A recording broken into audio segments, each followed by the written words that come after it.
C'est tout ce que j'ai eu à faire. Et maintenant, je l'ai conquis. Il a tué sa famille. Atreus, je suis là. Je suis en danger avec lui.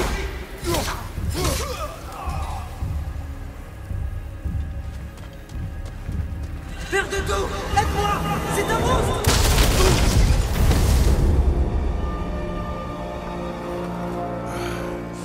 Je crois que c'est terminé. Avons-nous réussi l'épreuve? Je n'ai pas le sentiment d'avoir réussi.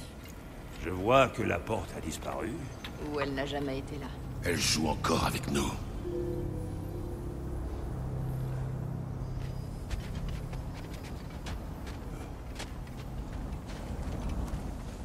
Qu'est-ce que c'est? Une kelpie. Il est rare d'en voir dans ces contrées. Elle doit leur appartenir. Nous mènera-t-elle à elle? Je vais lui demander. Gentiment. Tout doux, ma belle. Tout doux. C'est ça. Oui. Souhaites-tu parler de ce que t'ont fait subir les Nornes? Non.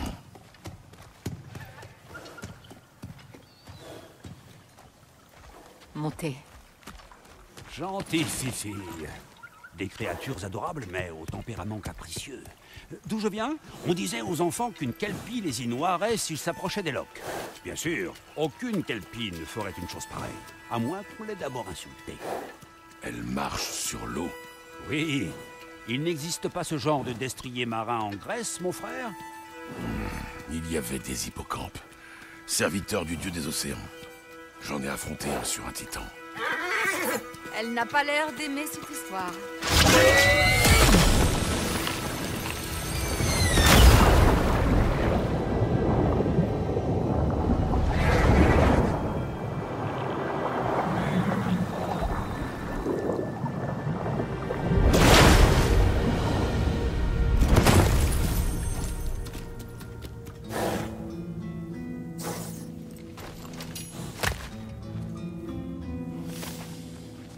Nous y voilà.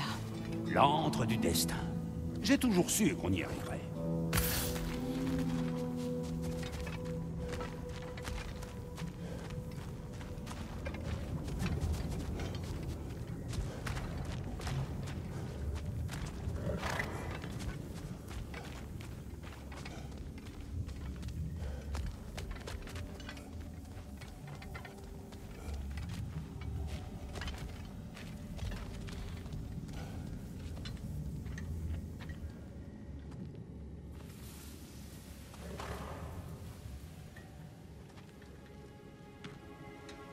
Kratos, Freya et la tête de Mimir pénètrent dans le foyer des Nornes, d'un pas hésitant.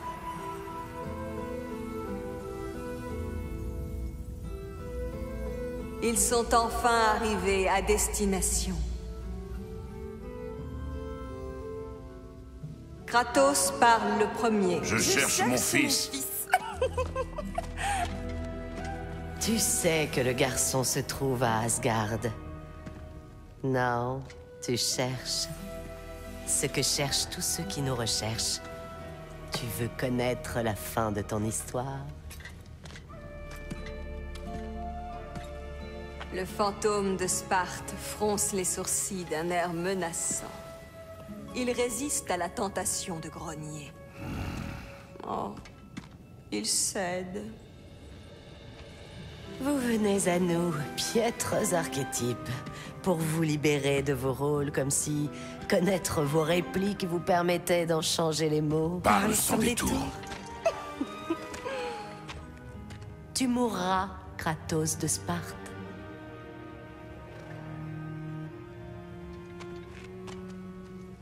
Mais vous l'avez appelé destructeur du destin. Il doit bien y avoir un moyen de changer sa destinée. La destinée n'existe pas, Farfadet. Les protagonistes restent quoi? Ils ne comprennent pas. Il n'existe pas de dessein suprême, il n'existe aucun rôle, il n'existe que des choix. Que les vôtres soient si prévisibles nous ferait presque passer pour devineresses. Quand mon fils est né, taisez-vous!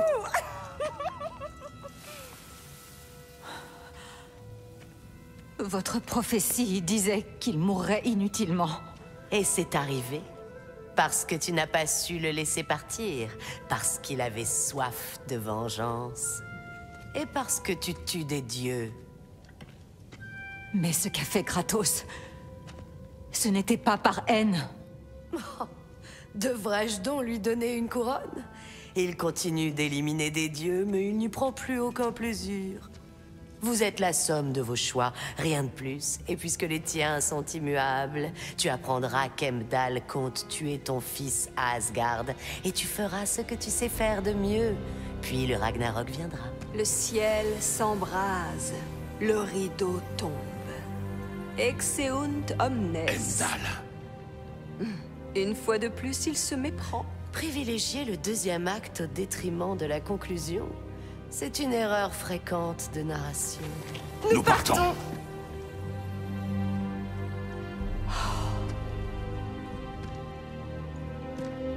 Il s'éloigne, suivi de près par Freya.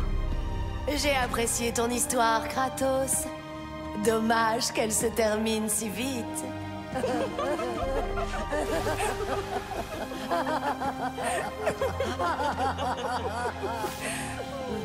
Eh bien, voilà qui était instructif.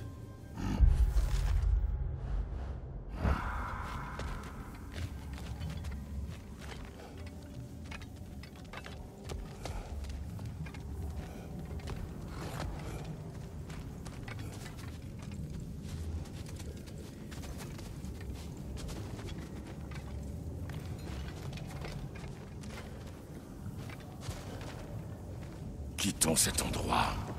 Avec plaisir.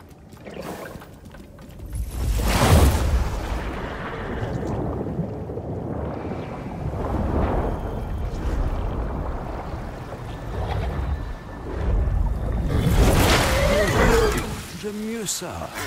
Je sens déjà les choses revenir à la normale. Attendez. Cet arbre. Voilà qui est curieux. Qu'est-ce que c'est? Un nœud croulant, mon frère. Celui-là même auquel Odin s'est pendu. L'une des étapes de sa folle et interminable quête des secrets de la vie, la mort et que sais-je encore. Qu'est-ce que tu fais? C'est un objet particulièrement important aux yeux d'Odin. Je lui trouverai peut-être une utilité.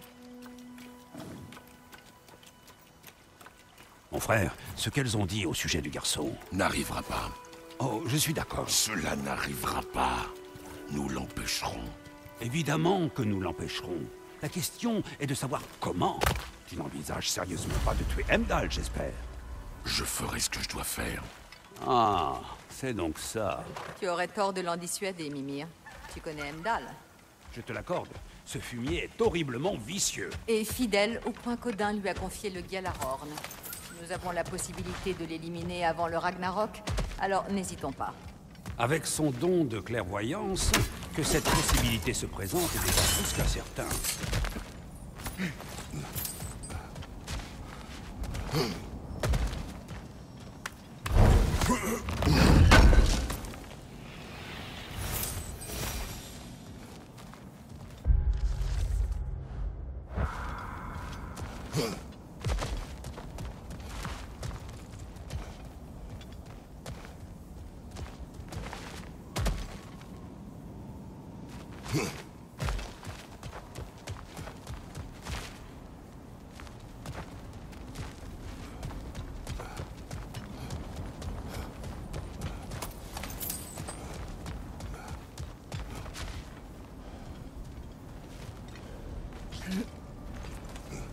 À supposer que nous soyons tous parfaitement à l'aise avec cette idée d'assassinat, ce qui n'est pas tout à fait mon cas, nous n'avons pas les moyens d'atteindre Heimdall, et encore moins ceux de le tuer. J'ai tué des dieux plus puissants que lui. Je n'en doute pas, mon frère, mais là n'est pas la question.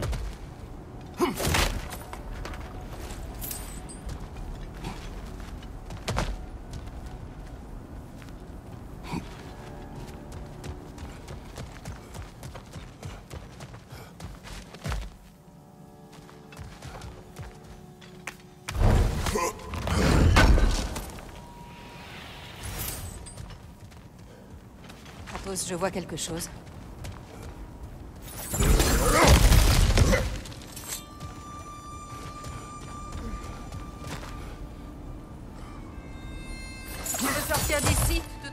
chemin.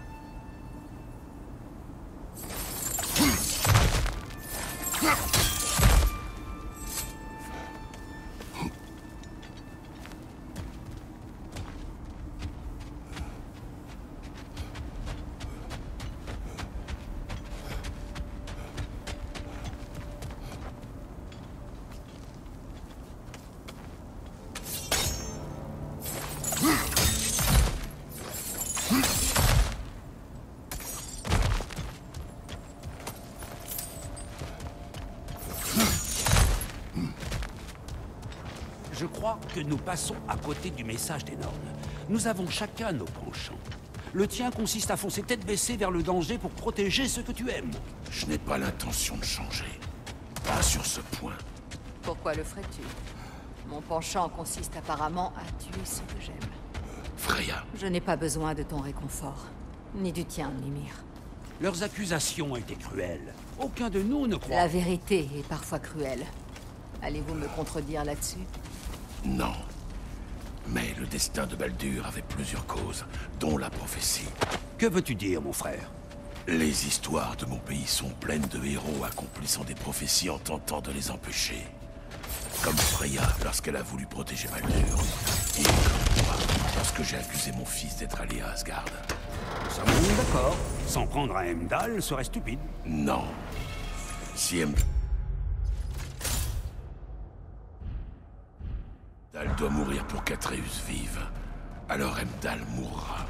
Comment peux-tu dire ça en sachant ce que tu sais?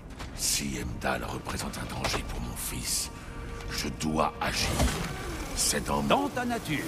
Bien joué, les Nornes.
Il a disparu. Les Norns en ont fini avec nous, mon frère.